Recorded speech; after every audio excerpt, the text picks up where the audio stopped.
നമസ്കാരം, ഞാൻ ബൈജു നായർ. നമ്മുടെ ചാനലിലേക്ക് സ്വാഗതം. വളരെ സന്തോഷത്തോടുകൂടി ഞാൻ നിൽക്കുന്നത് പൂനെയിലെ ഒരു മലമുകളിലാണ്. ഈ സന്തോഷത്തോടു കൂടി എന്ന് പറയാൻ കാര്യം, എല്ലാ ദിവസവും രാവിലെ കളമശ്ശേരിയിലെ റോഡിൽ ഷൂട്ട് ചെയ്ത് മടുത്തിരുന്നു. തന്നെയുമല്ല, ഇമാതിരി ഒരു നേച്ചറിൻ്റെ ഭംഗിയുള്ള ഒരു പ്രദേശം എന്ന് പറയുന്നത് നമ്മുടെ നാട്ടിൽ ലഭ്യവുമല്ല. പക്ഷേ ഒരു കാര്യമുണ്ട് കേട്ടോ, പൂനെ പോലെ ഇത്രയും മോശം ട്രാഫിക്കുള്ള ഒരു സ്ഥലം ഞാൻ എൻ്റെ ജീവിതത്തിൽ കണ്ടിട്ടില്ല.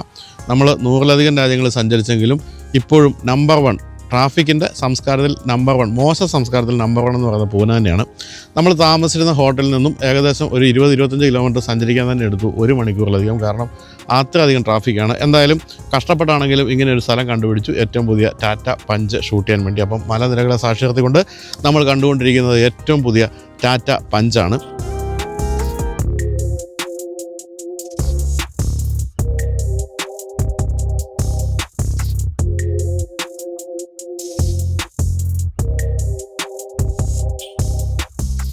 ടാറ്റ പഞ്ചിൻ്റെ ഒരു വാക്ക് അറൗണ്ട് വീഡിയോ നമ്മൾ ഏകദേശം ഒരു 3 ആഴ്ച മുമ്പ് ചെയ്തിരുന്നു. അതിന് 1.25 ലക്ഷം വ്യൂ ഒക്കെ വന്നു. അപ്പോൾ നിങ്ങൾ ഏകദേശം ഈ വാഹനം കണ്ടിട്ടുണ്ടാവും. എങ്കിൽ പോലും ഇപ്പോൾ നമുക്കൊന്ന് വളരെ അടുത്ത് വളരെ വിശദമായൊന്ന് കാണാനുള്ള അവസരമാണ് കിട്ടിയിരിക്കുന്നത്. നിങ്ങൾക്കറിയാമല്ലോ, ഈ വാക്ക് അറൗണ്ട് വീഡിയോ എന്ന് പറയുന്നത് ഇടിച്ച് തള്ളി ഗുസ്തി പിടിച്ചൊക്കെയാണ് ഒരു തരത്തിൽ നമ്മൾ അകത്തും പുറത്തുമൊക്കെ ഒന്ന് ഷൂട്ട് ചെയ്യുന്നത്. ഇപ്പോൾ വിശാലമായ ഈ ഒരു പ്രദേശത്ത് നിന്ന് ഷൂട്ട് ചെയ്യാൻ പറ്റുന്നതിൽ സന്തോഷമുണ്ട്. അപ്പോൾ ഈ വാഹനത്തെ പറ്റി പറയുമ്പോൾ നമുക്ക് പറയേണ്ടത്, ഇന്ത്യയിലെ ഏറ്റവും അധികം വിൽക്കപ്പെടുന്ന ചെറിയ SUV എന്നുള്ളൊരു കാര്യമാണ്. മിഡ് സൈസ് SUVകൾ ധാരാളം ഉണ്ടെങ്കിലും മൈക്രോ SUV എന്ന് വിളിക്കുന്ന ഈ ഗണത്തിൽപ്പെട്ട വാഹനങ്ങളിലെ ഏറ്റവും അധികം വിൽക്കപ്പെടുന്ന മോഡലാണിത്. 2021 ടാറ്റ ഈ ഒരു SUVയുമായിട്ട് രംഗത്ത് വന്നത്. അതിനുശേഷം ഇന്ന് വരെ 7 ലക്ഷം യൂണിറ്റുകൾ വിറ്റു എന്ന് പറയുന്നത് ചെറിയ കാര്യമല്ല. എന്ന് തന്നെയുമല്ല, ടാറ്റ പഞ്ചാണ് എനിക്ക് തോന്നുന്നു ടാറ്റയുടെ വാഹനങ്ങളിലെ ഏറ്റവും പ്രോബ്ലം ഫ്രീ ആയിട്ടുള്ളൊരു വാഹനമെന്നാണ്. അങ്ങനെ വലിയ കുറ്റമൊന്നും ആരും പറഞ്ഞു കേട്ടിട്ടില്ല. 2024 ടാറ്റ പഞ്ചിൻ്റെ EVയും രംഗത്ത് വന്നു. ആ EVയുടെ ഏകദേശം രൂപത്തിലേക്കാണ് ഇപ്പോൾ ഏറ്റവും പുതിയ പഞ്ചിനെ മാറ്റിയെടുത്തിരിക്കുന്നത്. ഈ വാഹനത്തിൻ്റെ കാര്യത്തിൽ മറ്റൊരു പ്രധാനപ്പെട്ട കാര്യം ഇപ്പോൾ സംഭവിച്ചിരിക്കുന്നത്, ഒരു 1.2 ലിറ്റർ ടർബോ പെട്രോൾ എഞ്ചിൻ കൂടി വന്നു എന്നുള്ള കാര്യമാണ്. അതാണ് നിങ്ങൾ കണ്ടുകൊണ്ടിരിക്കുന്ന ഈ ഒരു വാഹനം. അതിന് 120 bhp ആണ്. ആ ഒരു എഞ്ചിൻ എന്ന് പറയുന്നത് ടാറ്റയുടെ പല വാഹനങ്ങളിലും ഉണ്ട്. നെക്സോണിലാണ് നിങ്ങൾ കൂടുതലായിട്ട് കണ്ടിരിക്കുന്നത്. നെക്സോൺ പക്ഷേ ഈ വാഹനത്തിനേക്കാളും കുറേ കൂടി വലിപ്പമുള്ള വെയിറ്റ് കൂടിയ വാഹനമാണ്. അതുകൊണ്ട് തന്നെ ഈ വാഹനത്തിൽ അല്പം കൂടി വെയിറ്റ് കുറഞ്ഞ വാഹനത്തിൽ ഘടിപ്പിച്ചപ്പോൾ നല്ല പെർഫോമൻസാണ്. നമ്മളിപ്പോൾ ഈ സിറ്റിയിലൂടെ ഓടിച്ചു വന്നപ്പോൾ അത് വളരെ രസകരമായിട്ട് ആസ്വദിക്കുകയും ചെയ്തു. പക്ഷേ ഒരേ ഒരു പ്രശ്നമുള്ളത്, ഇതിൽ 6 സ്പീഡ് മാനുവൽ ട്രാൻസ്മിഷൻ മാത്രമേ ഉള്ളൂ എന്നുള്ള കാര്യമാണ്. AMT പോലുള്ള യാതൊരു ട്രാൻസ്മിഷനും കൊടുത്തിട്ടില്ല. എനിക്ക് തോന്നുന്നത് വീണ്ടും വില കൂട്ടാതിരിക്കാൻ വേണ്ടി ചെയ്തൊരു കാര്യമായിരിക്കും ഇത്. ഇപ്പോൾ ഈ വാഹനത്തിൻ്റെ വില സ്റ്റാർട്ട് ചെയ്യുന്നത് 5.59 ലക്ഷം രൂപയിലാണ്.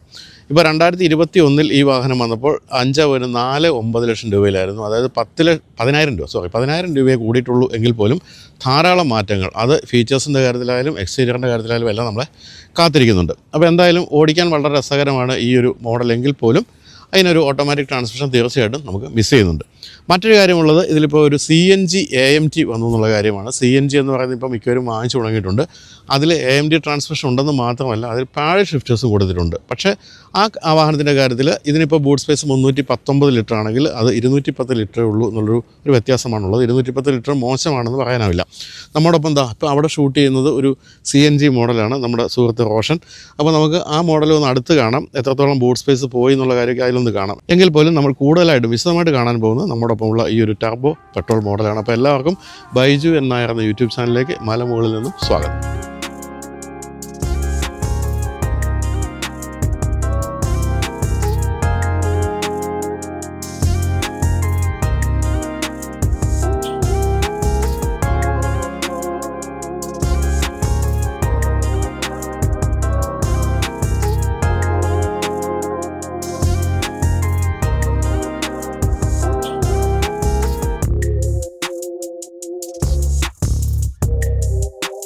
അപ്പോൾ ഈ മലമുകളിൽ നിൽക്കുമ്പോൾ ചെറിയൊരു മിസ്റ്റൊക്കെ ഉണ്ട്, ചെറിയൊരു തണുപ്പുണ്ട്. ഇപ്പോൾ സമയം രാവിലെ 8:45, പക്ഷേ കൊടും ചൂടിലേക്കാണ് ഇപ്പോൾ മാറാൻ പോകുന്നത്. അതുകൊണ്ട് തന്നെ നമുക്ക് വിയർപ്പിൻ്റെ അസുഖമുള്ളതുകൊണ്ട് വളരെ പെട്ടെന്ന് പറഞ്ഞു തീർക്കാമെന്ന് വിചാരിക്കുന്നു. അപ്പോൾ മുൻഭാഗത്തേക്ക് വരുമ്പോൾ പ്രധാനമായിട്ടും LED ലൈറ്റുകളുടെ ഒരു പൂരമാണ് നമ്മൾ കാണുന്നത്. അതും നമ്മൾ ഈ പറഞ്ഞ പോലെ പഞ്ച് EVയിൽ കണ്ട അതേ കാര്യം തന്നെയാണ്. തന്നെയുമല്ല, പഞ്ച് EVയിൽ കണ്ടതുപോലെയുള്ള ഈ ഹെഡ്ലൈറ്റിൻ്റെ ആ ഒരു അസംബ്ലിയൊക്കെ അതുപോലെ തന്നെയാണ് നമുക്ക് തോന്നുക. താഴെയായിട്ട് ഭംഗിയായിട്ട് ഇൻ്റഗ്രേറ്റ് ചെയ്തിരിക്കുന്ന LED ഹെഡ് ലാമ്പാണ് കൊടുത്തിരിക്കുന്നത്. ഇവിടെ ഡേറ്റ റണ്ണിംഗ് ലാമ്പാണ് ഇപ്പോൾ ഇവിടെ ഈ ഒരു ഇൻഡിക്കേറ്ററായിട്ട് പ്രവർത്തിച്ചുകൊണ്ടിരിക്കുന്നത്. അതിൻ്റെ രൂപത്തിലും ചെറിയ വ്യത്യാസമുണ്ട്, എങ്കിലും വളരെ ഭംഗിയാണ്. ഇത് ഓടി വരുന്ന കാണാൻ നല്ല ഭംഗിയാണ്. ഒരു വര മാത്രമാണ് LED DRL എന്നുള്ളതുകൊണ്ട് നല്ല ഭംഗിയുള്ള രൂപം തന്നെയാണ് കൊടുത്തിരിക്കുന്നത്. ഇവിടെയൊക്കെ എയർ ഡാം ഒക്കെ എയർ ഡാം അല്ല, എയർ സ്കൂപ്പൊക്കെ കൊടുത്തിട്ടുണ്ട്. അതുകൊണ്ട് തന്നെ എയർ ഫ്ലോ വളരെ കാര്യമായ രീതിയിൽ പിന്നിലേക്കും പോകുന്നുണ്ടാവും. അത് കൂടുതൽ സഹായിക്കും, മൈലേജിൻ്റെ കാര്യത്തിലായാലും പെർഫോമൻസിൻ്റെ കാര്യത്തിലായാലും. വളരെ കനത്ത ഒരു ബമ്പറാണ് കാണുന്നത്. ബ്ലാക്ക് ഫിനിഷാണ് കൊടുത്തിരിക്കുന്നത്. ഇവിടെ ഒരു സ്റ്റീൽ ഫിനിഷുള്ള ഭാഗവും കൊടുത്തിരിക്കുന്നു താഴെയായിട്ട്. അതുപോലെ സാമാന്യം വലിയ ഒരു എയർ ഡാം നമുക്ക് കാണാം. അതിൻ്റെ താഴെ വീണ്ടും ഈ ഒരു സിൽവർ നിറം അത് തുടരുകയാണ് ഒരു ബോട്ടം ഭാഗത്തും. ഇവിടെയൊക്കെ വളരെ ചെറിയ ഒരു എലമെൻ്റൊക്കെ കൊടുത്ത് അതൊക്കെ ഭംഗിയാക്കിയിട്ടുണ്ട്. അതുപോലെ ഫുൾ പിയാനോ ബ്ലാക്ക് ഫിനിഷാണ് ഈ ഒരു ഭാഗത്ത് കൊടുത്തിരിക്കുന്നത്. അതൊക്കെ ഭംഗിയായിട്ടുണ്ട്. എന്തായാലും വളരെ ബോൾഡ് ലുക്കിംഗ് ആണ് ഈ ഒരു വാഹനം എന്നുള്ളൊരു സംശയമില്ല. എനിക്ക് തോന്നുന്നൊരു SUV-യുടെ സ്റ്റാൻസ് വളരെ കൃത്യമായിട്ടും ഒരു ചെറിയ വാഹനത്തിൽ കൊണ്ടുവന്നിരിക്കുകയാണ് പഞ്ചിൻ്റെ കാര്യത്തിൽ എന്നാണ് പറയേണ്ടത്. വളരെ ബോൾഡായിട്ടുള്ള ബോണറ്റ് ലൈനുകളൊക്കെ കൊടുത്ത് മുൻഭാഗം വളരെ ബോൾഡാക്കിയിട്ടുണ്ട്. അങ്ങനെ മുൻഭാഗം ഒട്ടും മോശമല്ല. നമ്മൾ EV കണ്ടപ്പോൾ വളരെ ഇഷ്ടപ്പെട്ടായിരുന്നു എനിക്ക്. നിങ്ങൾക്കൊക്കെ ഇഷ്ടപ്പെട്ട് കാണുമെന്ന് കരുതുന്നു. അതിൻ്റെ രൂപത്തിലേക്കാണ് ഏകദേശം ഇപ്പോൾ മാറ്റിയിരിക്കുന്നതെന്നാണ് പറയേണ്ടത്. ഇനി സൈഡ് പ്രൊഫൈലിലേക്ക് വരാം. സൈഡ് പ്രൊഫൈലിൽ പ്രധാനമായിട്ടും കാണുന്നത് 16 ഇഞ്ചിൻ്റെ ടയറാണ്. അത് എക്രോസ് വേരിയൻസ് ഇതേ ടയർ സൈസ് തന്നെയാണ് കൊടുത്തിരിക്കുന്നത്. അതിൻ്റെ മുകളിൽ വളരെ കാര്യമായ രീതിയിൽ തന്നെ ആ ഒരു ക്ലാഡിങ് പോയിട്ടുണ്ട്. വളരെ സ്ക്വയറിഷ് ആയിട്ടുള്ള വീലാർച്ച്. സൈഡിലേക്ക് വരുമ്പോൾ ആ ഒരു ക്ലാഡിങ് വലിപ്പം കൂടി പിന്നിലേക്ക് വരുന്നു. ഇതിൻ്റെ ഒരു പ്രശ്നം എന്ന് പറയുന്നത് അല്പം റഫായിട്ടുള്ള ക്ലാഡിങ് ആയതുകൊണ്ട് സ്ക്രാച്ച് വീഴാനുള്ള സാധ്യതയുണ്ട്. അതുകൊണ്ട് തന്നെ ആയിരിക്കും ഇപ്പോൾ മിക്ക വാഹന നിർമ്മാതാക്കളും താഴെയായിട്ടുള്ള ഈ ഭാഗത്ത് പിയാനോ ബ്ലാക്ക് ഫിനിഷാണ് കൊടുക്കുന്നത്. അപ്പോൾ സ്ക്രാച്ച് അധികം വീഴില്ല എന്നുള്ളതുകൊണ്ടാണ്. ഇതിപ്പോൾ ഡുവൽ ടോൺ ഫിനിഷാണ് ഇതിന് കൊടുത്തിരിക്കുന്നത്. ടോപ്പ് ആൻഡ് മോഡൽ ആയതുകൊണ്ട് തന്നെ ഇവിടെ വൈറ്റ് ഫിനിഷ് റൂഫിൽ കൊടുത്തിരിക്കുന്നു. ഒരു ഗ്രാബ് റെയിലുണ്ട്. അതുപോലെ ഈ ഒരു ഡോർ ഹാൻഡിലിനൊക്കെ ബോഡി ഫിനിഷും കൊടുത്തിരിക്കുന്നു. ബി പില്ലറിനും ബ്ലാക്ക് ഫിനിഷ് കാണാം. പിന്നിലേക്ക് വരുംതോറും ഈ ഒരു ക്ലാഡിങ്ങിൻ്റെ ഭാഗം വീണ്ടും കൂടുന്നുണ്ടെന്ന് തോന്നുന്നു മേൽഭാഗത്തൊക്കെ. അതായത് ഇവിടെ ഈ C പില്ലറിലാണ് ഇതിൻ്റെ ഡോർ ഹാൻഡിൽ കൊടുത്തിരിക്കുന്നത്. അതുകൊണ്ട് തന്നെ വളരെ പ്ലെയിൻ ആയിട്ടുള്ള ഒരു ഡിസൈൻ കിട്ടുന്നുണ്ട് സൈഡിൽ. അപ്പോൾ സൈഡ് പ്രൊഫൈലിൽ വലിയ വ്യത്യാസം തോന്നുന്നില്ല. നമ്മൾ പഴയ വാഹനവുമായിട്ട് കമ്പയർ ചെയ്ത് നോക്കുമ്പോൾ എന്തായാലും ബോൾഡായിട്ടുള്ള ബോഡി ലൈനുകളൊക്കെ ഇവിടെ തുടരുന്നുമുണ്ട്. പിന്നെ പിന്നിലേക്ക് വരുമ്പോൾ പിൻഭാഗമാണ് എനിക്ക് സത്യം പറഞ്ഞാൽ ഏറ്റവും ഇഷ്ടപ്പെട്ടത്. പിൻഭാഗം നല്ല ഭംഗിയായിട്ട് ഡിസൈൻ ചെയ്തിട്ടുണ്ട്. ശരിക്കും പിൻഭാഗം കണ്ടു കഴിഞ്ഞാൽ ഇത് EV ആണ് എന്ന് തോന്നുന്ന രീതിയിലാണ് കൊടുത്തിരിക്കുന്നത്. EVകൾക്ക് ചേരുന്ന രീതിയിൽ ഇവിടെ ഈ ഒരു റെഡ് LED ലൈന് അതങ്ങനെ തുടരുന്നുമുണ്ട്. അതുപോലെ ടൈൽ ലാമ്പൊക്കെ ആണെങ്കിലും ഭംഗിയായിട്ട് ഇൻ്റഗ്രേറ്റ് ചെയ്തിരിക്കുന്നു. അതിന് ഈ ഭാഗത്തുനിന്ന് തുടങ്ങിയിരിക്കുന്ന ഈ ബ്ലാക്ക് ഫിനിഷും ഒക്കെ ഭംഗിയായിട്ടുണ്ട്. ഇവിടെ ടർബോ എന്നുള്ള ആ ഒരു ബാഡ്ജിങ്ങാണ് നമ്മളിവിടെ കാണുന്നത്. പഞ്ചെന്നുള്ള ഈ ഫോണ്ടിലുമൊക്കെ ചെറിയ മാറ്റം വന്നിട്ടുണ്ട്. പിന്നെ ഷാർഫിൻ ആൻറ്റിനെയും അതുപോലെ ഇൻ്റഗ്രേറ്റഡ് സ്പോയിലർ, പിന്നെ ഡീഫോഗർ, വൈപ്പർ, അത്തരം കാര്യങ്ങളെല്ലാം തന്നെയുണ്ട്. താഴെയായിട്ട് ഒരു സിൽവർ ഫിനിഷുള്ള ഭാഗമാണ് ഇവിടെ കാണുന്നത്. റിവേഴ്സ് ലൈറ്റ് നല്ല ഭംഗിയായിട്ട് അതിൽ ഇൻ്റഗ്രേറ്റ് ചെയ്തിരിക്കുന്നു. അപ്പോൾ എന്തായാലും പിൻഭാഗം ആണ് എനിക്ക് ഏറ്റവും കൂടുതൽ ഇഷ്ടമായത്. നിങ്ങൾക്കും അത് തന്നെ ആയിരിക്കും എന്ന് ഞാൻ കരുതുന്നു. അത് തന്നെ ആയിരിക്കട്ടെ എന്ന് പ്രാർത്ഥിക്കുകയും ചെയ്തുകൊണ്ട് നമുക്കിനി ബൂട്ട് സ്പേസ് തുറന്ന് കാണാം. ഇതാ 319 ലിറ്റർ, ഒട്ടും മോശമല്ലാത്ത ബൂട്ട് സ്പേസാണ്. ഒരു ചെറിയ SUVയെ സംബന്ധിച്ച് അത് വളരെ കൃത്യമാണ് എന്നാണ് പറയേണ്ടത്. പക്ഷേ ഒരു കാര്യമുള്ളത്, ഒരു അല്പം ഉയർന്ന ഒരു സ്റ്റാൻസ് ആയതുകൊണ്ട് തന്നെ സാധനങ്ങൾ എടുത്തു വയ്ക്കാനൊരല്പം കഷ്ടപ്പെടേണ്ടി വരുമെന്നുള്ള കാര്യമാണ്. അത് ഇവിടെ ഇങ്ങനെ ഈ വലിയൊരു തടസ്സം പോലെ ഈ ഒരു ബോഡി പാനൽ നിൽക്കുന്നതുകൊണ്ടാണ് അങ്ങനെ തോന്നുന്നത്. എന്തായാലും ഞാൻ നേരത്തെ പറഞ്ഞാൽ 210 ലിറ്ററാണ് ഇതിൻ്റെ CNGയിലേക്ക് വരുമ്പോഴുള്ള ബൂട്ട് സ്പേസ്. മറ്റൊരു കാര്യം തോന്നിയത് നിർമ്മാണ നിലവാരം തീർച്ചയായിട്ടും വളരെ കൂടിയിട്ടുണ്ട് എന്നാണ് തോന്നുന്നത്.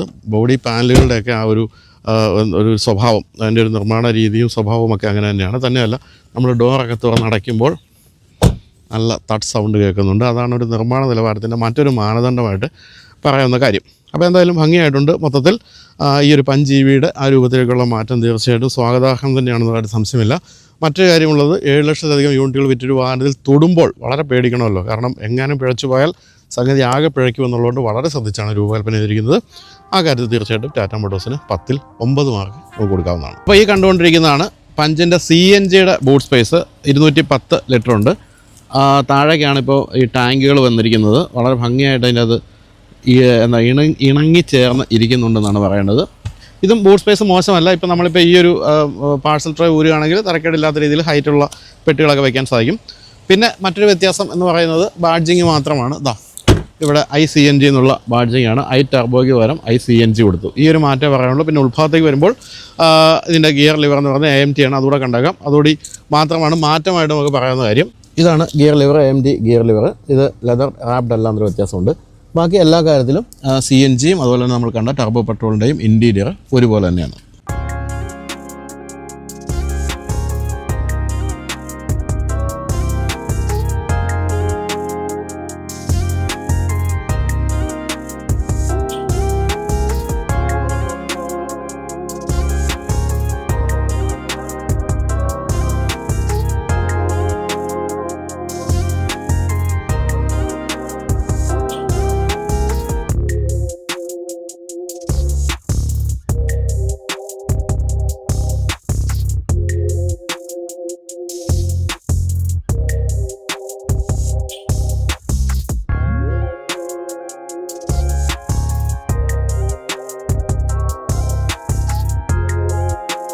പുതിയ ടാറ്റ പഞ്ചിൻ്റെ ഉൾഭാഗത്തേക്ക് വരുമ്പോൾ നമുക്ക് നെക്സോണിലും അതുപോലെ തന്നെ പഞ്ചല്ല അൾട്രോസിലും കണ്ട പല ഭാഗങ്ങളും ഇതിലും കൊടുത്തിരിക്കുന്നത് കാണാം. അത് ഈ ഒരു കോസ്റ്റ് കട്ടിങ്ങിൻ്റെ ഭാഗമായിട്ടാണ്. നമുക്കിപ്പോൾ അതുപോലെ തന്നെ പഞ്ച് കാര്യത്തിൽ പ്രധാനമായിട്ടും എനിക്ക് തോന്നി അതിൽ നിന്ന് കടം കൊണ്ട കാര്യം എന്ന് പറയുന്നത് ഈ ഫാബ്രിക് സീറ്റാണ്. പക്ഷേ ഇതിൻ്റെ നിറങ്ങൾക്ക് വ്യത്യാസമുണ്ട്. നല്ല ഭംഗിയുള്ള ഒരു ബ്ലൂവും അതുപോലെ തന്നെ ബ്ലാക്ക് നിറവുമാണ് കൊടുത്തിരിക്കുന്നത്. ഈ ഒരു ടച്ച് പാനലിൻ്റെ ഈ ഭാഗത്തേക്ക് വരുമ്പോൾ നിങ്ങൾക്ക് നെക്സോണിന് തീർച്ചയായിട്ടും ഓർമ്മ വരുന്നുള്ള ഒരു സംശയമില്ല. അതുപോലെ തന്നെ സ്റ്റിയറിംഗ് വീലാണെങ്കിലും നമ്മളിപ്പോൾ ഏറ്റവും പുതിയ ടാറ്റയുടെ പല വാഹനങ്ങളിലും കണ്ട കാര്യമാണ്. അതുപോലെ ഡ്രൈവർ സൈഡിലെ ഡിസ്പ്ലേ 7 ഇഞ്ചിൻ്റെ ആ ഒരു ഡിസ്പ്ലേ എന്ന് പറയുന്നത് നമ്മൾ അൾട്രോസ് കണ്ടതാണ്. അപ്പോൾ ഇത്രയും കാര്യങ്ങളൊക്കെ ഒരുമിച്ച് പല വാഹനങ്ങളിൽ നിന്നും എടുത്തതാണെന്നാണ് പറയേണ്ടത്. എന്തായാലും പ്രധാനമായിട്ടും നമുക്ക് കാണാവുന്നത് ഈ ഒരു 10.25 ഇഞ്ചിൻ്റെ ടച്ച് സ്ക്രീനാണ്. നല്ല ഷാർപ്പായിട്ടുള്ള കളേഴ്സും അതുപോലെ തന്നെ ഷാർപ്പ് ലെറ്റേഴ്സും ഒക്കെയാണ്. നല്ലൊരു യൂസർ ഇൻ്റർഫേസ് ആണ് കൊടുത്തിരിക്കുന്നത്. ഇതിൽ ഇപ്പോൾ 360 ഡിഗ്രി ക്യാമറ വന്നിട്ടുണ്ട്. ഞെക്കി നോക്കട്ടെ. മരുഭൂമി പോലെ പിൻഭാഗം കാണുന്നുണ്ട്. അതിൽ പലതരത്തിലുള്ള ആംഗിളുകളിലൊക്കെ നമുക്ക് കാണാൻ സാധിക്കും. അതൊരു നല്ല വെൽക്കമിങ് ആയിട്ടുള്ള കാര്യമാണ് കൊടുത്തിരിക്കുന്നത്. പിന്നെ ആപ്പിൾ കാർപ്ലേയും ആൻഡ്രോയിഡ് ഓട്ടോയും എല്ലാം വയർലെസ് ആയിട്ട് കൊടുത്തിരിക്കുന്നു. പിന്നെ ഒരു 8 സ്പീക്കറിൻ്റെ മ്യൂസിക് സിസ്റ്റം ഉണ്ട്. അതിൽ 4 ട്വീറ്ററും 4 സ്പീക്കറുമാണുള്ളത്. അത്തരം കാര്യങ്ങളെല്ലാം വളരെ പക്കയാണ് എന്നാണ് പറയേണ്ടത്. ബാക്കി കാര്യങ്ങൾ നോക്കിയാൽ climate control, media, phone, quick settings, അത്തരം കാര്യങ്ങൾ, share my location, surround view camera, ഇവിടെയും നമുക്ക് അതിൻ്റെ ഓപ്ഷൻ ഉണ്ട്. അത്തരം കാര്യങ്ങളെല്ലാം കൊടുത്തിരിക്കുന്നു. വോയിസ് അസിസ്റ്റൻ്റ് ഉണ്ട്. അതായത് നമുക്ക് ഈ സിംഗിൾ പെയിൻ സൺറൂഫാണ് കൊടുത്തിരിക്കുന്നത്. അത് നമുക്ക് വേണമെങ്കിൽ വോയിസ് അസിസ്റ്റൻ്റായിട്ട് വേണമെങ്കിൽ ഓപ്പൺ ചെയ്യാൻ സാധിക്കും. ഇതെല്ലാം നിങ്ങൾ മനസ്സിലാക്കേണ്ടത് 10 ലക്ഷം രൂപയിൽ താഴെ വിലയുള്ള ഒരു വാഹനത്തിലാണ് വന്നിരിക്കുന്നുള്ള കാര്യമാണ്. അതുകൊണ്ട് തന്നെ ടാറ്റയ്ക്ക് എത്രത്തോളം മുന്നിലേക്ക് പോയി ഇത്തരം കാര്യങ്ങൾ സാങ്കേതികമായിട്ട് നമ്മൾ മനസ്സിലാക്കണം. വളരെ വില കൂടിയ വാഹനങ്ങൾ കാണുന്ന പല കാര്യങ്ങളുമാണ് ഞാനിപ്പോൾ ഈ പറഞ്ഞുകൊണ്ടിരിക്കുന്നത്. ഇനി മൊത്തത്തിൽ മറ്റു കാര്യങ്ങളിലേക്ക് പോയാൽ ഇവിടെ ഒരു ബ്ലാക്ക് ഫിനിഷാണ് കൊടുത്തിരിക്കുന്നത്. ഇവിടെ കുറച്ചുകൂടി ടെക്സ്റ്റൈഡ് ആയിട്ടുള്ളൊരു ബ്ലാക്ക്. ഇതെല്ലാം സ്ക്രാച്ച് വീഴുന്നുള്ളൊരു പ്രശ്നം ഉണ്ട്. കുറ്റം പറയണമല്ലോ, എന്തെങ്കിലും മലയാളി ആയിപ്പോയില്ലേ. അപ്പോൾ അതിൻ്റെ താഴേക്ക് വരുമ്പോൾ നല്ല ഭംഗിയുള്ള വൈറ്റ് നിറത്തിൽ ചെളി പിടിക്കുകയും ചെയ്യും. അപ്പോൾ എന്തെങ്കിലും കുറ്റങ്ങൾ അങ്ങനെ ഇരിക്കട്ടല്ലേ. അപ്പോൾ അതങ്ങനെ ചെളി പിടിക്കുന്നു, ഇത് സ്ക്രാച്ച് വീഴുന്നു. ഓക്കെ, അതിൻ്റെ താഴേക്ക് വരുമ്പോൾ വീണ്ടും ബ്ലാക്ക് ഫിനിഷാണ് കൊടുത്തിരിക്കുന്നത്. ഗ്ലോ ബോക്സിൻ്റെ ഒക്കെ ഒരു കുഴപ്പമില്ലാത്ത ഒരു നിലവാരം നമുക്ക് അതിൻ്റെ പ്ലാസ്റ്റിക്കിൽ കണ്ടെത്താൻ സാധിക്കും എന്നുള്ളൊരു സംശയമില്ല. പിന്നെ സ്പേസിൻ്റെ കാര്യത്തിൽ ഒട്ടും മോശമല്ല. നമ്മൾ പിൻഭാഗത്തിരിക്കുമ്പോഴും അത് തോന്നിയിരുന്നു. നല്ല സ്പേസുള്ള വാഹനമാണ്. ചെറിയ കുടുംബത്തിന് പറ്റിയ വാഹനം തന്നെയാണ് തീർച്ചയായിട്ടും, ആ കാര്യം സംശയമില്ല. പിന്നെ മറ്റൊരു കാര്യം ഇപ്പോൾ സംഭവിച്ചിരിക്കുന്നത് എക്സ്റ്റൻഡ് ആയിട്ടുള്ള ഈ തൈ സപ്പോർട്ട് വന്നുള്ള കാര്യമാണ്. ഏറ്റവും ആവശ്യമുള്ള കാര്യമാണ്. അത് മുൻഭാഗത്തും പിൻഭാഗത്തും വന്നിട്ടുണ്ട്. വളരെ സുഖമാണ്. കാലങ്ങനെ നന്നായിട്ട് ചേർന്നിരിക്കുന്നുണ്ട്. തീർച്ചയായിട്ടും സന്തോഷമുള്ള കാര്യം. പിന്നെ താഴേക്ക് വരുമ്പോൾ ഈ ഒരു ടച്ച് പാനലിൻ്റെ സെൻസിറ്റിവിറ്റി അല്പം കുറവാണെന്ന് എനിക്ക് കഴിഞ്ഞ ദിവസമൊക്കെ ഫീൽ ചെയ്തു. അതിപ്പോഴും ഫീൽ ചെയ്യുന്നുണ്ട്. പക്ഷേ ഇപ്പോൾ വലിയ കുഴപ്പമില്ല കേട്ടോ. എങ്കിൽ പോലും കഴിഞ്ഞ തവണ നമ്മളിപ്പോൾ വോക്ക് ഔട്ട് ചെയ്ത ആ വാഹനത്തിലൊക്കെ ഒരല്പം ബുദ്ധിമുട്ടായിരുന്നു. ഒരല്പം ഹാർഡായിട്ട് പ്രസ് ചെയ്യേണ്ട ഒരു കാര്യമുണ്ടായിരുന്നു. അപ്പോൾ ഇപ്പോൾ ഇതിൽ കാണുന്നത് ഡിസൻറ്റ് കൺട്രോളിൻ്റെ ആണ്, ഹിൽ ഡിസൻറ്റ് കൺട്രോൾ. അതൊക്കെ ഈ പറഞ്ഞ SUV-കളിൽ പൊതുവെ കാണപ്പെടുന്ന കാര്യം, അതെല്ലാം കൊടുത്തിട്ടുണ്ട്. പിന്നെ ക്ലൈമറ്റ് കൺട്രോളിൻ്റെ സ്വിച്ചുകളും 2 ടോഗിൾ സ്വിച്ചുകളൊക്കെ കൊടുത്തിട്ടുണ്ട്. ഇവിടേക്ക് വരുമ്പോൾ വളരെ ഫാസ്റ്റായിട്ടുള്ള 65 വാട്ടിൻ്റെ ഒരു ചാർജാണ്. C-Type ചാർജറാണ്. വളരെ പെട്ടെന്ന് മൊബൈൽ ചാർജാക്കും. അതുപോലെ മറ്റൊരു ചാർജർ കൊടുത്തിട്ടുണ്ട്. 12 വോൾട്ടിൻ്റെ ചാർജിങ് സ്ലോട്ട് കൊടുത്തിട്ടുണ്ട്. ഇവിടെ വയർലെസ് ചാർജിങ് പാഡും കൊടുത്തിട്ടുണ്ട്. ഇനി എന്താ വേണ്ട ഈ ഒരു വിലയ്ക്ക്? 10 ലക്ഷം രൂപയ്ക്കുള്ളൊക്കെ എന്താണ് തരേണ്ടതെന്ന് ചോദിച്ചാൽ നമുക്കൊന്നും പറയാനില്ല. അതുകൊണ്ട് തന്നെ നിങ്ങളത് വാങ്ങിക്കാൻ പോകുമ്പോൾ വലിയ ബാർഗനിങ് ഒന്നും ചെയ്യരുത് കേട്ടോ. ഇത്ര സാധനമൊക്കെ തന്നല്ലോ, അതിൽ സന്തോഷമായിട്ട് കിട്ടിയതുകൊണ്ട് സന്തോഷിക്കാമെന്നല്ലാതെ വീണ്ടും അതിൽ ബാർഗൻ ചെയ്യാൻ പോകാതിരിക്കുന്നതാണ് നല്ലത്. അപ്പോൾ ഇതാണ് ഈ ഒരു മാനുവൽ ഗിയർ ബോക്സിൻ്റെ 6 സ്പീഡ് ഗിയർ ബോക്സിൻ്റെ ഗിയർ ലിവർ എന്ന് പറയുന്നത്. അത് ലെതർ റാപ്ഡായിട്ട് കൊടുത്തിരിക്കുന്നത്. നല്ല ഭംഗിയുള്ള രീതിയിൽ തന്നെയാണ്. ഇവിടെ 2 കപ്പ് ഹോൾഡേഴ്സ്, അതിലാണ് കീ ഇരിക്കുന്നത്. ഇതാണ് കീ, മോശമല്ല, നല്ല രസമുള്ള കീ ആണ്. പിന്നെ ഇവിടെ ഹാൻഡ് ബ്രേക്ക്, പിന്നെ നല്ലൊരു ആംറസ്റ്റ്, അതിൻ്റെ താഴെ വളരെ ചെറിയൊരു സോപ്പ് പെട്ടിയൊക്കെ വയ്ക്കാവുന്ന രീതിയിലുള്ളൊരു സ്റ്റോറേജ് സ്പേസ് കൊടുത്തിരിക്കുന്നു. ഡോർ പാഡിലേക്ക് വരുമ്പോൾ 2 ബോട്ടിലൊക്കെ വയ്ക്കുക, ഒരു കുട വയ്ക്കാനുള്ള ഒരു ചെറിയ ഒരു ഭാഗം കൂടി അവിടെ കൊടുത്തിട്ടുണ്ട്. അത് നല്ല കാര്യം. കേരളം പോലുള്ള സ്ഥലത്ത് എപ്പോഴും മഴയായതുകൊണ്ട് അത് നമുക്ക് ആവശ്യം വരും. ഒരു വൈറ്റ് ആംറസ്റ്റ് കൊടുത്തിരിക്കുന്നു. അതുമൊക്കെ ഭംഗിയായിട്ടുണ്ട്. ട്വീറ്ററും അതുപോലെ സ്പീക്കറും ഒക്കെ നമുക്ക് ഈ ഒരു ഡോർ പാഡിൽ കാണുകയും ചെയ്യാം. പിന്നെ ഇവിടേക്ക് വരുമ്പോൾ ഈ പറഞ്ഞല്ലോ സിംഗിൾ പെയിൻ ഒരു സൺറൂഫാണ്. എനിക്ക് തോന്നുന്നത് സിംഗിൾ പെയിനാണ് നല്ലതെന്നാണ്. ഈ പിൻഭാഗത്തൂടെ സൺറൂഫ് വരുമ്പോഴാണ് ഈ കുട്ടികൾ തലയിട്ട് വെളിയിലേക്ക് നിൽക്കുന്നത്. ഇതിപ്പോൾ അങ്ങനെ വലിയ മുൻഭാഗത്ത് ഭാര്യയും ഭർത്താവ് വരുന്ന കുട്ടികളുടെ തലയുടെ അതിന് ബുദ്ധിമുട്ടുണ്ട്. അതുകൊണ്ട് എനിക്ക് തോന്നുന്നു സിംഗിൾ പെയിനാണ് ഉള്ളതിൽ ഭേദം എന്നുള്ള കാര്യമാണ്. പിന്നെ മേൽഭാഗത്തൊക്കെ ആണെങ്കിലും കുറച്ച് ഒരു ഡാർക്കായിട്ടുള്ളൊരു വൈറ്റ് ഫിനിഷാണ് കൊടുത്തിരിക്കുന്നത്. അത് നല്ല ഭംഗിയായിട്ടുണ്ട്. സ്റ്റിയറിംഗ് വീല് നമ്മൾ ടാറ്റയുടെ പല വാഹനങ്ങളിലും കണ്ടിരിക്കുന്ന ആ ഒരു ഫ്ലാറ്റ് ബോട്ടം സ്റ്റിയറിംഗ് വീലാണ്. ഇവിടെ ഡിജിറ്റൽ സ്ക്രീനും അതിൽ ടാറ്റയുടെ ലോഗോയും കാണാം. ഈ ഭാഗത്ത് വോളിയം കൺട്രോൾ, ഈ ഭാഗത്ത് ക്രൂയിസ് കൺട്രോൾ, അത്തരം കാര്യങ്ങളൊക്കെ കൊടുത്തിരിക്കുന്നു. എന്തായാലും ഈ വാഹനത്തിൽ പാഡൽ ഷിഫ്റ്റേഴ്സ് ഒന്നുമില്ല. ഇതൊരു മാനുവൽ ഗിയർ ബോക്സ് ഉള്ള വാഹനമായതുകൊണ്ടായിരിക്കാം. 7 ഇഞ്ചിൻ്റെ ആ ഒരു ഡിസ്പ്ലേ, അതും വളരെ ബ്രൈറ്റാണ്. അതിൽ ടയർ പ്രഷർ മോണിറ്ററിംഗ് സിസ്റ്റം കൊടുത്തിട്ടുണ്ടെന്നുള്ളത് മറ്റൊരു പ്രധാനപ്പെട്ട കാര്യം. ഡിസ്റ്റൻസ് ടു എംറ്റി പോലുള്ള കാര്യങ്ങളെല്ലാം കൊടുത്തിരിക്കുന്നു. ഇപ്പോൾ ഒരു കട്ട കുറഞ്ഞു. ഒരു കട്ട കുറഞ്ഞപ്പോൾ 283 കിലോമീറ്റർ ഇപ്പോൾ റേഞ്ച് കാണിക്കുന്നുണ്ട്. അപ്പം തരക്കേടില്ലാത്ത മൈലേജ് ഉണ്ടെന്ന് തോന്നുന്നു. പിന്നെ മറ്റ് പല ഇൻഫർമേഷനുകൾ ഇപ്പോൾ നമ്മളിപ്പോൾ കാണുന്നതിൽ ഞാനിപ്പോൾ ഈ ഹിൽ ഡിസൈൻ കൺട്രോൾ ഇട്ട് കഴിഞ്ഞാൽ അതൊക്കെ അതിൽ കാണുന്നുണ്ട്. അത്തരത്തിലുള്ള കുറേ ഇൻഫർമേഷൻ അതിൽ കിട്ടുന്നുണ്ട്. പിന്നെ സ്റ്റാർട്ട് സ്റ്റോപ്പ് സ്വിച്ച് ഇവിടെ വലതുഭാഗത്ത് കൊടുത്തിരിക്കുന്നു. പിന്നെ ഈ ഭാഗത്തേക്ക് വരുമ്പോൾ ഇവിടെ സൈഡ് വ്യൂ മിറേഴ്സിൻ്റെ അഡ്ജസ്റ്റ്മെൻറ്റുകളും അത് നമുക്ക് ഫോൾഡ് ചെയ്യാനുള്ള സംവിധാനവും അതെല്ലാം കൊടുത്തിട്ടുണ്ട്. അപ്പോൾ അങ്ങനെ മൊത്തത്തിൽ സംഭവം കൊള്ളാം എന്ന് തോന്നുന്ന രീതിയിലാക്കിയിട്ടുണ്ട്. നല്ല വിസിബിലിറ്റി, നല്ല ഹൈറ്റ്, അത്തരം കാര്യങ്ങളുടെ കാര്യത്തിലെല്ലാം ഒട്ടും മോശമല്ല. പണ്ടും പഞ്ച് ഇപ്പോഴും ഒട്ടും മോശമല്ല. പിന്നെ സീറ്റിൻ്റെ ഹൈറ്റ് നമുക്ക് മാനുവലി ഉയർത്തി വയ്ക്കാം. അതുകൊണ്ട് തന്നെ വേണ്ട രീതിയിലുള്ള ഒരു സ്പേസ് കണ്ടെത്താം. സ്റ്റിയറിംഗ് വീലിലും ഉണ്ട് കുറച്ച് അഡ്ജസ്റ്റ്മെൻറ്റുകളൊക്കെ, അതും നമുക്ക് ഹൈറ്റ് അഡ്ജസ്റ്റ് ചെയ്യാവുന്ന രീതിയിൽ തന്നെയാണ് കൊടുത്തിരിക്കുന്നത്. അപ്പോൾ ഇത്രയൊക്കെയാണ് നമുക്ക് മുൻഭാഗത്തിരുന്ന് പറയാവുന്നത്. പിൻഭാഗത്ത് എന്തൊക്കെയാണ് ഇനി കാര്യങ്ങൾ കൊടുത്തിരിക്കുന്നത് നോക്കാം. അപ്പോൾ നമ്മൾ നേരത്തെ പറഞ്ഞ കാര്യം ഇവിടെ ഇരിക്കുമ്പോഴും വളരെ കൃത്യമായി അനുഭവിക്കാൻ സാധിക്കുന്നുണ്ട്. അത് തൈ സപ്പോർട്ടാണ്. കണ്ടോ, എക്സ്റ്റൻഡഡ് തൈ സപ്പോർട്ട് എന്ന് പറയുന്നത് തീർച്ചയായിട്ടും വളരെ ഗംഭീരമായൊരു കാര്യമാണ്. നമ്മൾ ഈ തൈ സപ്പോർട്ടിന് വരെ എടുത്തു പറയുന്നത് ദീർഘദൂര യാത്രയിൽ നമുക്ക് കാലിന് ഏറ്റവും സുഖമായിരിക്കാൻ പറ്റുന്നത് തൈ സപ്പോർട്ട് കൂടുമ്പോഴാണ്. തന്നെയല്ല, ഇതിൻ്റെ നടുവിലൊക്കെ ആണെങ്കിലും ഈ ഭാഗത്തൊക്കെ ചാരുന്ന ഭാഗത്തൊക്കെയാണെങ്കിലും കുഷനിങ് വർദ്ധിപ്പിച്ചിട്ടുണ്ട്. നല്ല സുഖമായിട്ട് ചേർന്നിരിക്കാം. ഗംഭീരമായ സീറ്റ് എന്ന് പറഞ്ഞാൽ യാതൊരു സംശയമില്ല. തന്നെയല്ല, ഫാബ്രിക് സീറ്റാണ്, നല്ല ഗ്രിപ്പാണ്. അങ്ങനെ ഒഴുകി നമ്മൾ അങ്ങോട്ടും ഇങ്ങോട്ടും പോവില്ല എന്നുള്ളത് മറ്റൊരു കാര്യം. അപ്പോൾ വളരെ ഫ്ലാറ്റായിട്ടുള്ള ഫ്ലോറാണ് കാണുന്നത്. എങ്കിലും 3 പേർക്ക് സുഖമായിരിക്കാൻ ഇത്തരം മൈക്രോ SUV അല്പം ബുദ്ധിമുട്ടുണ്ട്. അത് തീർച്ചയായിട്ടും ഉണ്ടാകും. ഷോൾഡർ സ്പേസിൽ അല്പം കുറവാനുള്ള സാധ്യതയുണ്ട്. എങ്കിൽ പോലും 3 പേർ അഡ്ജസ്റ്റ് ചെയ്ത് ഇരിക്കാൻ സാധിക്കും. ഇവിടേക്ക് വരുമ്പോൾ പിന്നിലേക്ക് AC വെൻ്റ് കൊടുത്തിരിക്കുന്നു. പിന്നെ ഇവിടെ 15 വാട്ടിൻ്റെ ഒരു ചാർജർ കൊടുത്തിരിക്കുന്നു. ഇവിടെ മൊബൈൽ ഫോൺ ചാർജ് ചെയ്യാൻ വയ്ക്കാവുന്നൊരു സ്ലോട്ടുണ്ട്. ഇവിടെ പേപ്പേഴ്സൊക്കെ വയ്ക്കാവുന്നൊരു സ്ഥലം കൊടുത്തിരിക്കുന്നു. പിന്നെ റെസ്റ്റ് കൊടുത്തിരിക്കുന്നു. അതിൽ കപ്പ് ഹോൾഡേഴ്സ് കൊടുത്തില്ല. രണ്ട് ഹോൾ ഇടാൻ എന്തായാലും ഇത്ര ബുദ്ധിമുട്ടെന്ന് തോന്നുന്നില്ല. എന്തായാലും അതുകൂടെ കൊടുക്കാമായിരുന്നു എന്ന് തോന്നുന്നു. എന്തെങ്കിലുമൊക്കെ സാങ്കേതിക പ്രശ്നം ഉണ്ടാകാം.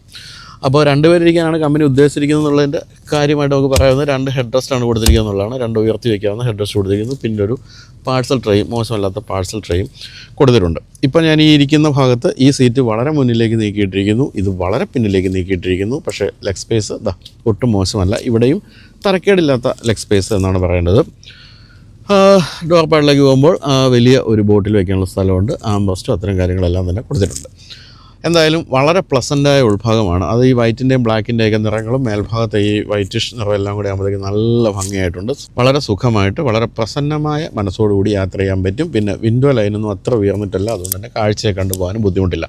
എന്തായാലും ഒരു ചെറിയ വാഹനത്തെ എങ്ങനെ മികച്ചൊരു SUV ലുക്കിലേക്കും SUVയുടെ ഒരു എന്താ പറയുക സീറ്റിംഗ് പൊസിഷനിലേക്ക് മാറ്റാമെന്നുള്ളത് മറ്റ് നിർമ്മാതാക്കളും കണ്ടുപഠിക്കാവുന്ന രീതിയിലാണ് ടാറ്റ ഈ വാഹനത്തെ ഡിസൈൻ ചെയ്തിരിക്കുന്നത്. അതിലും വളരെ രസകരമായിട്ടുണ്ട്. അപ്പം കുടുംബങ്ങളുടെ വളരെ പ്രിയപ്പെട്ട ഈ ഒരു വാഹനം വീണ്ടും കുടുംബങ്ങൾക്ക് കൂടുതൽ പ്രിയപ്പെട്ടതാകും എന്നുള്ള ഒരു സംശയമില്ല. തന്നെയല്ല, ഒരു പ്രോബ്ലം ഫ്രീ വാഹനമായിട്ട് അറിയപ്പെടുന്ന വാഹനമായതുകൊണ്ട് തലവേദന ഇല്ലാതെ ഓടിച്ചു നടക്കാൻ പറ്റുന്ന വാഹനമായിരിക്കാം പഞ്ച് എന്ന് നമ്മൾ വിചാരിക്കുന്നു. അപ്പോൾ ഇനി ഒന്ന് ഓടിച്ചു നോക്കാം. ഞാൻ ഓടിച്ചു നോക്കിയെങ്കിലും നിങ്ങൾക്ക് വേണ്ടി ഞാൻ കൂടുതൽ ഓടിക്കുന്നതായിരിക്കും. മലമുകളിൽ നിന്ന് നമ്മൾ താഴേക്ക് ഇറങ്ങി ഹൈവേ കൂടി ഒന്ന് ഓടിച്ചു നോക്കാം.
ഞാൻ പറഞ്ഞില്ല നേരത്തെ, ഈ പൂനെയിലെ ട്രാഫിക്കാണ് ലോകത്തിലെ ഏറ്റവും മോശം ട്രാഫിക് എന്ന് മാത്രമല്ല, നമ്മളിപ്പോൾ പൂനെ നഗരം കടന്ന് മുംബൈ പൂനെ എക്സ്പ്രസ് വേ വരെ വന്നിട്ടാണ് തിരിച്ചു പോകുന്നത്. ഈ സമയത്തൊന്നും ഒരാൾ പോലും റെഡ് സിഗ്നൽ മൈൻഡ് പോലും ചെയ്യുന്നില്ല. റെഡ് സിഗ്നൽ നമ്മുടെ നാട്ടിലെ പച്ച സിഗ്നലിൻ്റെ എഫക്റ്റാണ് ഇവിടെ നിന്ന് എനിക്ക് തോന്നുന്നത്. റെഡ് കത്തിയാൽ അപ്പം തന്നെ പോകും, യാതൊരു നോട്ടവും ഇല്ല. എങ്ങനെ നമ്മുടെ നാട് നന്നാകും എന്ന് നമ്മൾ അത്ഭുതപ്പെട്ടു. എന്ന് നന്നാകാനാണ്, കാരണം അത്ര മോശം ഒരു ട്രാഫിക് കൾച്ചറിലേക്കാണ് നമ്മൾ പൊയ്ക്കൊണ്ടിരിക്കുന്നത്. അപ്പോൾ ഇങ്ങനെയുള്ള ഇത്രയും ട്രാഫിക് കൾച്ചർ മോശമായ സ്ഥലത്ത് തീർച്ചയായിട്ടും വേണ്ടി വരുന്ന ഓട്ടോമാറ്റിക് തന്നെയാണ്, അല്ലെങ്കിൽ ഗിയർ ഷിഫ്റ്റ് ചെയ്ത് കാല് വഴി. ഞാനിപ്പോൾ ഇങ്ങോട്ട് ഓടിച്ചുകൊണ്ട് വന്നത് ടർബോ പെട്രോൾ എഞ്ചിനുള്ള മാനുവൽ ട്രാൻസ്മിഷൻ മോഡലാണെങ്കിൽ ഇപ്പം നമ്മൾ തിരിച്ച് ഓടിച്ചുകൊണ്ട് പോകുന്നത് നമ്മൾ റോഷനുമായിട്ട് എക്സ്ചേഞ്ച് ചെയ്തിട്ട് ഇപ്പോൾ AMG ഗിയർ ബോക്സ് ഉള്ള CNG മോഡലാണ്. ഇതിന് തുടക്കത്തിൽ നല്ല ലാഗുണ്ട്, തീർച്ചയായിട്ടും ഉണ്ട്. പക്ഷേ എങ്കിൽ പോലും ഓടി തുടങ്ങി കഴിയുമ്പോഴത്തേക്കും വലിയ കുഴപ്പമൊന്നുമില്ല കേട്ടോ. വലിയ പ്രശ്നങ്ങൾ പറയാനില്ല. അങ്ങനെ ഭീകരമായി നമ്മളെ വിഷമിപ്പിക്കുന്ന രീതിയിലുള്ള ലാഗൊന്നും അനുഭവപ്പെടുന്നില്ല. പക്ഷേ എടുത്ത് തുടങ്ങുമ്പോൾ തീർച്ചയായിട്ടും ലാഗുണ്ട്. പിന്നെ പാഡ് ഷിഫ്റ്റേഴ്സ് ഉണ്ട്. പാഡ് ഷിഫ്റ്റേഴ്സ് ഉള്ളതുകൊണ്ട് നമുക്ക് കുറച്ചുകൂടി എളുപ്പത്തിൽ ഷിഫ്റ്റ് ചെയ്തൊക്കെ ഒന്ന് ഓവർടേക്ക് കണക്കിലേക്ക് ഷിഫ്റ്റ് ചെയ്യാം. തന്നെയല്ല എനിക്ക് ഏറ്റവും ഇഷ്ടപ്പെട്ടൊരു കാര്യം എന്താ, നമ്മൾ ഇൻഡിക്കേറ്റർ ഇട്ടുന്നു, ലെഫ്റ്റ് ഇൻഡിക്കേറ്റർ ഇട്ടപ്പോൾ ഇവിടെ കൃത്യമായി ലെഫ്റ്റ് സൈഡിലെ കാഴ്ചകൾ കാണുന്നു, റൈറ്റ് സൈഡിലെ കാഴ്ചകൾ കാണുന്നു. അതൊക്കെ വളരെ ഗുണം ചെയ്യും നമുക്ക് ഇത്തരത്തിലുള്ള മഹാമോശം ട്രാഫിക്കിൽ എന്നുള്ളൊരു സംശയമില്ല. എന്തായാലും ഈ വാഹനത്തിൻ്റെ ഏറ്റവും പ്രധാനപ്പെട്ട ഒരു കാര്യം എന്ന് പറയുന്നത് എപ്പോഴും സീറ്റിംഗ് പൊസിഷൻ തന്നെയാണെന്നാണ് എനിക്ക് തോന്നുന്നത്. അത്രയും ഗംഭീരമായ സീറ്റിംഗ് പൊസിഷൻ, നല്ല വിസിബിലിറ്റി, പിന്നെ സ്റ്റിയറിങ്ങിൻ്റെ ഒക്കെ ആണെങ്കിലും ആ ഒരു പൊസിഷൻ എന്ന് പറയുന്നത് ഗംഭീരമാണ്. നല്ല ബ്രേക്കിംഗ് ആണ്. പിന്നെ നമ്മളിപ്പോൾ മാനുവൽ മോഡൽ ഓടിച്ച് വന്നപ്പോൾ ഗിയർ ഷിഫ്റ്റ് എന്നൊക്കെ പറഞ്ഞാൽ വളരെ സ്ലീക്കാണ്, നല്ല രസമായിട്ട് ഷിഫ്റ്റ് ചെയ്ത് പോകാം. ഇടയ്ക്ക് ഞാനൊന്ന് ഹോട്ടലിൻ്റെ ഇതോടെ നോക്കട്ടെ. 1.2 കിലോമീറ്റർ കഴിഞ്ഞ് റൈറ്റ് നമ്മൾ തിരിച്ച് ഹോട്ടലിൽ പോയിട്ടുണ്ട് ഇനി എയർപോർട്ടിലേക്ക് പോകാൻ. അപ്പം അത്ര എല്ലാ തരത്തിലും വളരെ മെച്ചപ്പെട്ടിട്ടുണ്ടെന്നാണ് എനിക്ക് തോന്നുന്നത്. എന്തായാലും പ്ലാറ്റ്ഫോം ഉൾപ്പെടെയുള്ള കാര്യങ്ങളൊന്നും മാറ്റമില്ല. എൻജിനിൽ വന്നിരിക്കുന്ന മാറ്റം മറ്റൊരു പുതിയ എൻജിൻ വന്നു എന്നുള്ളതാണ്.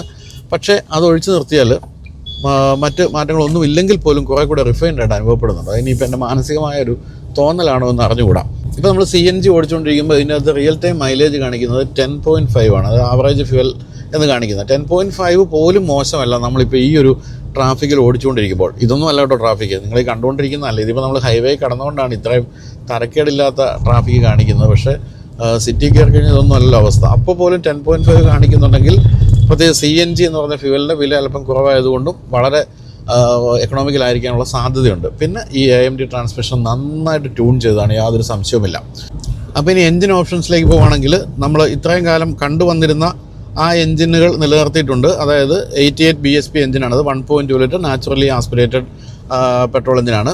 അത് 115 ന്യൂട്ടൺ മീറ്ററാണ് മാക്സിമം ടോർക്ക്, 88 HP ആണ് അതിൻ്റെ BSP ആണ് അതിൻ്റെ മാക്സിമം പവർ. എന്നാൽ അത് തന്നെ CNGയിലേക്ക് പോകുമ്പോഴത്തേക്കും പവറിൽ ഡ്രോപ്പ് വരുന്നുണ്ട്. അതിൽ 73 BSP ആണ്, 15 BSP കുറയുന്നുണ്ട് CNGയിലേക്ക് പോകുമ്പോൾ. അതുപോലെ തന്നെ അതിൻ്റെ ടോർക്ക് എന്ന് പറയുന്നത് 103 ന്യൂട്ടൺ മീറ്ററേ ഉള്ളൂ, മറ്റേത് 115 ആണ്. അപ്പോൾ ആ ഒരു ഡ്രോപ്പ് വരുന്നുണ്ട്. അത് ഫ്യൂവലുകൾ മാറുമ്പോൾ അത്തരത്തിലുള്ള ചില മെക്കാനിക്കൽ മാറ്റങ്ങൾ ആവശ്യമാണ് എന്നുള്ളതുകൊണ്ടാണ് അത് കൊടുത്തിരിക്കുന്നത്.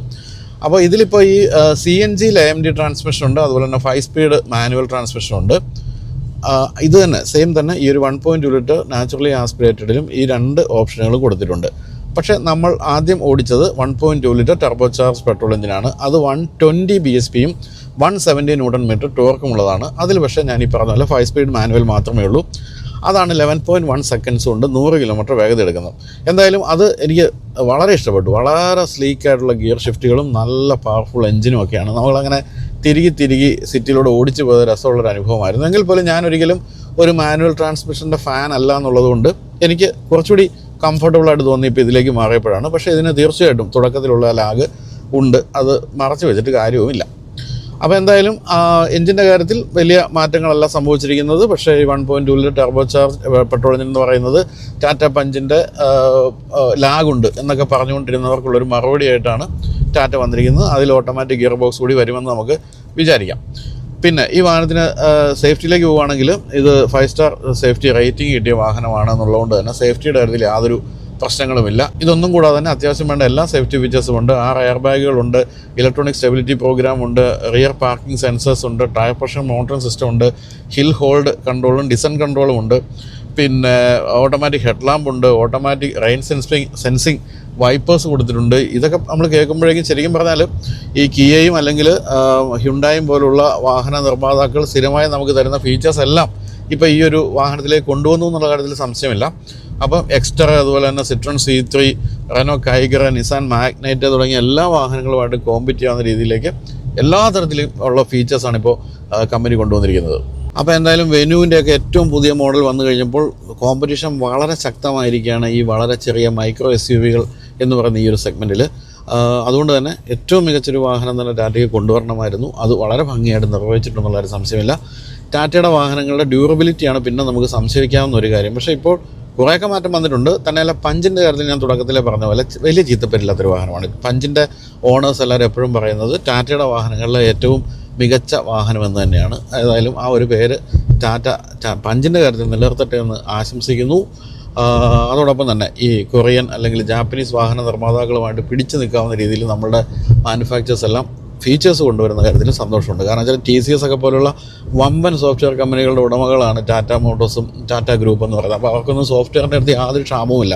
ആരെങ്കിലും ഒന്ന് വഴി കാണിച്ചു കൊടുക്കുക എന്നുള്ളതായിരുന്നു അവർ വിചാരിച്ചിട്ടെന്ന് തോന്നുന്നു. അതായാലും കിയയും MGയും ഹ്യുണ്ടായിയുടെ വഴി കാണിച്ചു കൊടുത്തു. ഇനി ആ വഴി വെട്ടിയ വഴിയിൽ കൂടി പോയാൽ മതി. അതാണിപ്പോൾ ഭംഗിയായിട്ട് ടാറ്റ ചെയ്തുകൊണ്ടിരിക്കുന്നത്. ഇനി ഏതായാലും സൂക്ഷിച്ച് ശ്രദ്ധിച്ചൊക്കെ വാഹനം ഓടിച്ച് ഹോട്ടലിലേക്ക് പോട്ടെ. കാരണം പൂനെയിലെ ട്രാഫിക് ആണല്ലോ, നമ്മൾ കേരളത്തിൽ ഓടിച്ച് ശീലിച്ച പോലെ അല്ല. അപ്പോൾ എന്തായാലും പഞ്ചിൻ്റെ ഡ്രൈവ് ഇവിടെ അവസാനിക്കുകയാണ്.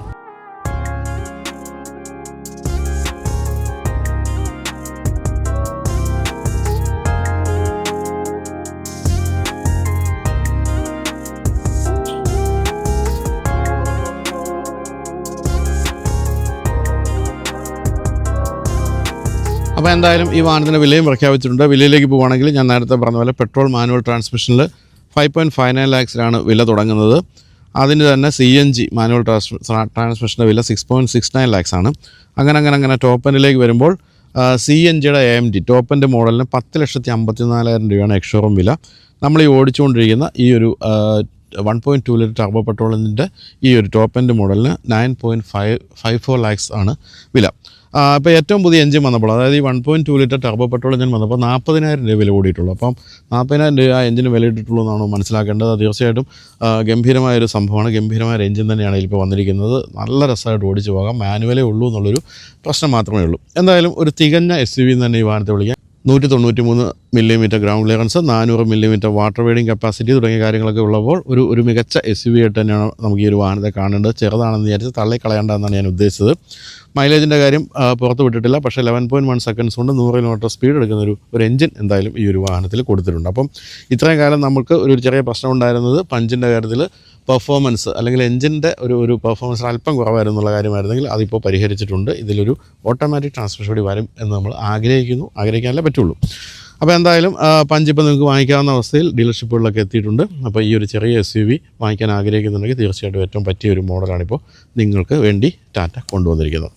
അപ്പോൾ ഇത്രയും പറഞ്ഞുകൊണ്ട് വീണ്ടും മലനിരകളെ സാക്ഷി നിർത്തിക്കൊണ്ട് അവസാനിപ്പിക്കുന്നു. അപ്പോൾ പൂനെയിലെ വൃത്തികെട്ട ട്രാഫിക്കിലേക്ക് പോകുന്നതിന് മുമ്പ് എല്ലാവർക്കും ബൈ പറയുന്നു. ബൈ.